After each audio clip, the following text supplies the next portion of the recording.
In our fifth installment of Panic, a love interest by the name of Christine, a graceful ballet dancer and graduating high school senior, enters the picture and captivates Johnny like never before.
Sometimes, before heading off to school, he would hop on his 10-speed and power through Central Park to the west side. He'd turn sharply on 84th Street, passing the Met and his beloved Sackler wing containing the Temple of Dender. Passing by, he'd remember the story that his dad had told him about how the temple had been placed on the north-facing side of the museum so that Jackie Onassis could view it from her Fifth Avenue penthouse, which, as it happens, was directly across from the Sasters. He would then breeze through Sheep Meadow in the park and along Central Park west to 91st Street. The traffic lights on Broadway would always present a navigational challenge, as did the fleet of yellow cabs swerving in and out while cruising for a fare. But eventually he'd find his downslope route to Riverside Park, one of the crown jewels of the city with its overgrown vegetation and the closest thing to the wild side in Manhattan. Hitting top speed around 20 miles per hour, he'd dodge nannies pushing strollers up the steep incline. Next, he would bank hard down to the Hudson River and reach the bike path that ran all the way from Battery Park on the southern tip to the George Washington Bridge. The path, running parallel to the buzzing FDR Drive, gave him a sense of unencumbered freedom as he whizzed past the streams of bumper-to-bumper cars. When he'd return home, he'd jump into the shower and feel energized for a new day. But, for every time he felt uplifted and pumped by a solo ride along the river, there was the countervailing agitation, if not full-on apprehension, of riding the crowded subway or bus to see a friend, or going to one of his jam-packed school events. It was on one of those outings, at the beginning of the second semester of his junior year, that he sat next to Christine Anderson, a reserved senior who always smiled at him in the hallway. They were on their way, with the rest of the junior and senior class, to see a performance of the New York City Ballet at Lincoln Center. The bus was crowded, with every seat taken except for the one next to him and 2 spots in front. When he saw lithe Christine moving down the aisle, he could not believe his eyes as she walked ever so slowly toward him and plopped down beside him. Hi, John. I've always wanted to say hi, but I guess I never got up the nerve. Can't avoid it on a packed bus like this. He was petrified, at a loss for words and any sequence of logical thought. No, this can't be happening, he thought. He was already trembling from being stuck in a packed bus. Ever since the episode, something about public transport seemed to trigger him. Staring out the window and daring a quick glimpse in her direction, he answered, "Hi, nice to meet you. You're Christine. You dance, right?" She made a point of looking straight into his eyes, her gaze steady. Yes, I do dance. I'm waiting to hear back from Juilliard. It's my dream school. You play guitar, right? He nodded. That's very cool. She complimented. She could see he was nervous. A steady shudder was roiling his body, making his shoulders twitch ever so slightly under his down jacket. She noticed a bead of sweat running down his forehead, under his Yankees cap, as the emotional quake continued to send tremors through his body. He fought as hard as he possibly could to look and feel in control, to stifle the jitters. In that instant of suffocating desperation, she took his hand. And those 30 seconds of gentle human contact and warmth, and maybe, just maybe, of tender affection, stopped the beast dead in its tracks. John Saster smiled like a kid in a candy store. When the bus pulled into the parking section and the students stood up, Christine released his hand with a squeeze. She leaned over, very casually so as not to attract attention, and whispered, "It's going to be okay." For John, the ballet was a mental blur. It must have been a bravura performance because everyone rose in a standing ovation, but he could not get his mind off of Christine. She had mesmerized him, and he could breathe, easily, smoothly, and it felt good. A week later, he found a perfumed note from Christine in his locker, written in delicate cursive.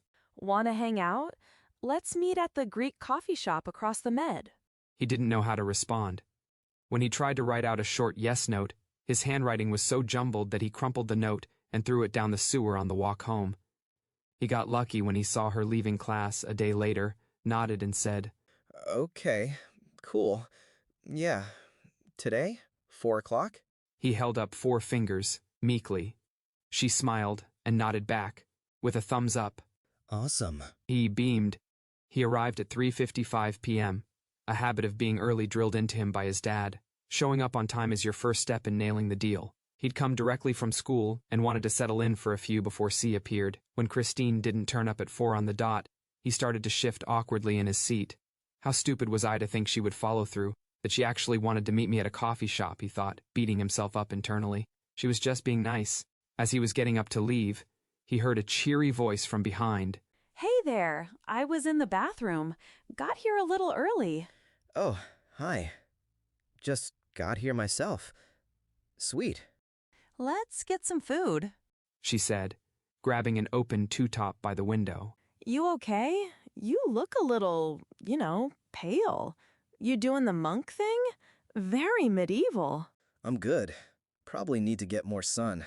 Been hitting the books pretty hard. There was something totally disarming about her. Attractive in a quiet, unassuming way, smart but not pretentious, and funny beneath her reserved demeanor. He sensed that she got him. He was afraid he was going to like her and screw it all up, a phrase he heard his dad use in conversations with his mom when he was a kid. "What's your deal, John Saster?" Christine said with a contagious giggle as she put down her espresso cup. "I like you. If, by any chance, you haven't sussed that out already." Uh, really?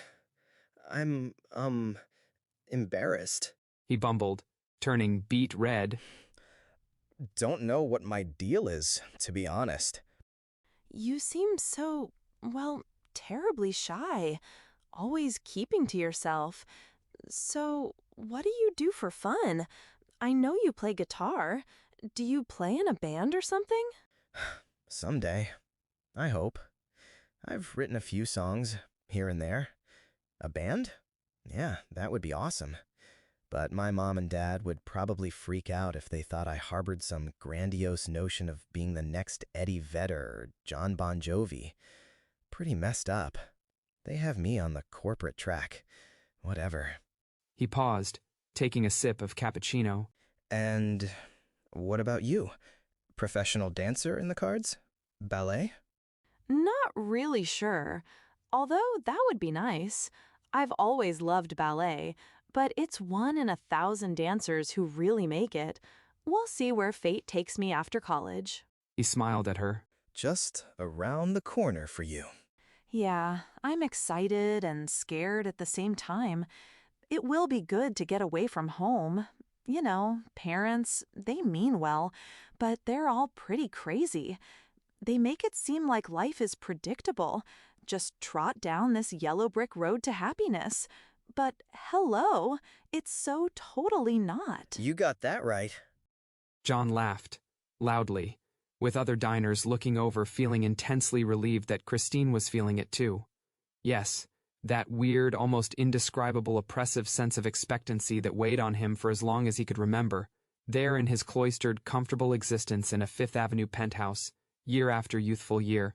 His tortured feeling of self-obsession and dread was magically lifted. However momentarily, she held his hand, gently. He looked away, pensively, toward the Met, but left his sweaty hand in hers. "I heard about what happened during the SATs." She said, "Must have been hard, whatever it was, but it's no big deal. You're a cool guy, and hey, You just gotta get out there, mix it up, and hang with good people. And that includes moi. She fixed her eyes on his as he turned to her. There was a long silence. So many unspoken words drowned out by a pounding heart. I know. She turned to her backpack and pulled out a copy of Dostoevsky's The Brothers Karamazov. I'm reading this amazing novel in my AP World Lit class. Dostoevsky, such a brilliant writer. Have you ever read any of his stuff? This book or Crime and Punishment? No, but I hear he's great. He goes deep into things. The soul of man. I came across this one passage the other day, and it really got me thinking. Can I read it to you? She asked, turning to an earmarked page.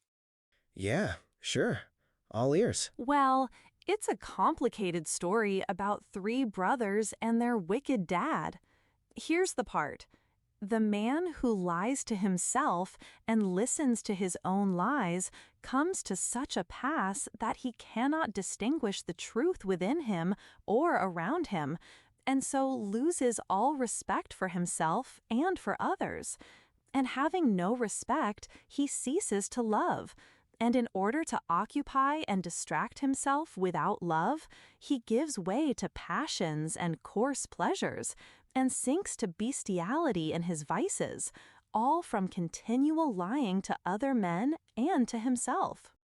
Wow, that's heavy. What do you think he means? Well, I think he's saying, we are angels, but we clip our own wings when we are not our true selves. Gotta think about that. After they both ordered Greek salads, his with chicken and feta, hers with ham and olives, they talked about all kinds of things. Movies, TV, celebrity news, sports. It seemed like an eternity for John Saster. When the waitress came by and offered up a list of desserts, from ice cream to cheesecake to rice pudding, he said, Can't resist the rice pudding.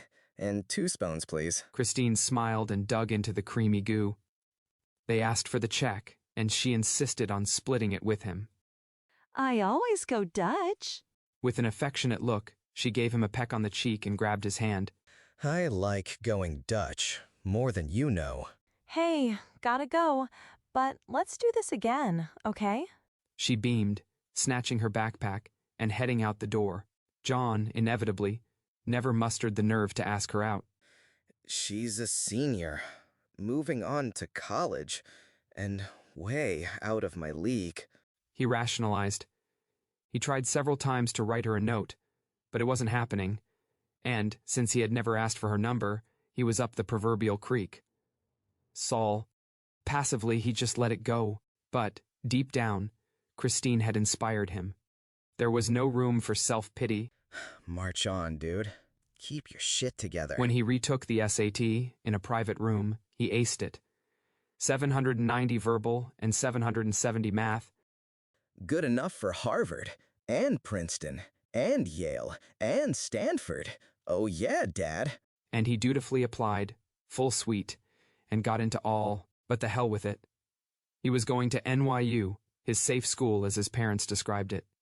He was going to live as an independent kid in the big down and dirty apple, play his guitar and be himself, a free-thinking, comic-loving, artistic 18-year-old out to discover what really rocks his world. He moved into a clean, spacious apartment on Union Square South, part of East Greenwich Village, not far from campus. He had always wanted to live in the village bohemian, artsy, liberal, and now he had gotten his wish. Sure, he had well-to-do parents who helped him pick a nice place for off-campus, living in pricey-ass New York, and he was grateful for that. He was stoked to be on his own, free, unburdened by parental omnipresence, and, mostly importantly, he had called the shots about where he was going to spend the next 4 years. Turning down Harvard, Princeton, Yale, and others was no trivial matter in the Saster household, especially since his dad had been regularly contributing beaucoup bucks to his parents' shared alma mater in Cambridge.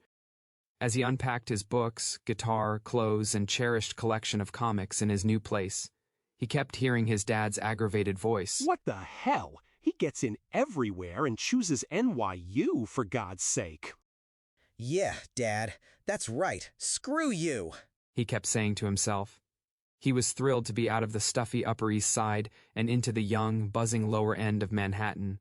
The quaint side streets off Union Square offered a diverse neighborhood, an endless range of restaurants, cafes, lounges, music venues. Around the corner when it came to running errands were banks, post offices, pharmacies, laundrettes, and other conveniences. But man, was it crowded. Ever since the incident during that first SAT, John had felt weirdly uneasy in crowds. Nothing had changed. There was something about it, being around lots of people, whether in an open, pulsing, kinetic environment like Union Square or in a stuffy, confined space, like a packed lecture hall for freshman economics, that unnerved him. He didn't quite know what it was that triggered the all-consuming feeling of not being in the moment, of not feeling real. It came on so unexpectedly, like an ambush, and, once the fuse was lit, it would smolder and grow until he felt overwhelmed and as if he would pass out. He'd hide out in the lecture hall's men's room, clamping his teeth on his notebook to the point where curved indentations were left on the cover. Worse, he would not know what to do, or to whom to turn. He had no close friends in those first weeks of freshman year, and the last peeps he would ever seek out were his overbearing parents. It was all pretty messed up for sure, but he was managing to cope. He was fighting the beast. No white flag, no surrender. Yet no matter what he did, and what kind of chin-up external appearances he maintained, the game had changed. He felt a shell of his former self. And, the most frightening part was, he didn't understand why. The docs, during his short hospital stay after he'd bear-hugged the Beamer, and then during subsequent visits, had said he checked out okay, and that he was perhaps just feeling the effects of stress. Then, of course, there was Dad, overheard down the hall late one night. It's just in his head. Typical shit these days with kids. He doesn't need the Prozac or whatever they call those new meds. Back in his off-campus apartment, John kept everything neat, tidy, orderly. The place, with its buffed wood floors and polished granite countertops, gave him a sense of being in a clean, safe place. Keep it simple, he reminded himself. No clutter, no half-eaten pizza lying around, no cans of Red Bull piled up on the counter. It would be cool, though, to have some friends. For now, he'd have to do without. He often thought of Christine, who, he'd heard, had gotten into Juilliard and was, he guessed, blowing everybody away with her talent, good looks, and quiet charm in her sophomore year. Christine. She was a fantasy, a dream. It would be nice to simply have someone to talk to hang out with, grab a slice. The guy down the hall, Roberto, a Hispanic scholarship student from Harlem, seemed chill and had helped him move some boxes into his place on his first day with a friendly, "Hey dude, nice to meet you. I'm Roberto. Can I give you a hand?" The best part about it was, they both wore Yankees caps. And to top it off, Roberto sported a very cool Yankees tattoo on his right bicep. Awesome tat. John had complimented that first day. "Thanks, man. Lifelong fan." The two struck up a friendship, despite, or perhaps because of, the huge gap in their socio-economic roots. They joked about it. Roberto, being the first in his family to go to college, laughed when he asked about Sasser College genealogy. "Ah, Harvard, the Ivy elite. Well, you seem to have turned out okay. You don't bleed preppy crimson, do you?" Every once in a while, they would jam in John's apartment. Roberto would keep the beat on a tall pair of congas his Cuban dad had taught him to play when he was tall enough to palm the drums, and John would shred some saucy riffs from Santana's Black Magic Woman. "Yeah, man, that was decent. Think they'll sign us?" Roberto would laugh. John would just smile and high-five him. Those were good times, indeed, and the tremors of doubt and worry seemed to dissipate. Halloween had arrived, and it was campus tradition to head over to the annual costume party in one of the big academic halls. Roberto was going to have to miss it. He was heading up to Harlem to take his younger sister out trick-or-treating with her friends. When he knocked on his neighbor's unlocked door and popped his head in, he saw John frustratingly trying to fasten dozens of white rags all over his body. He cracked up. "Dude, you are not going like that, huh? A mommy? Come on." Logo! Hey, make yourself useful. Can you give me a hand? I'm kinda tied up.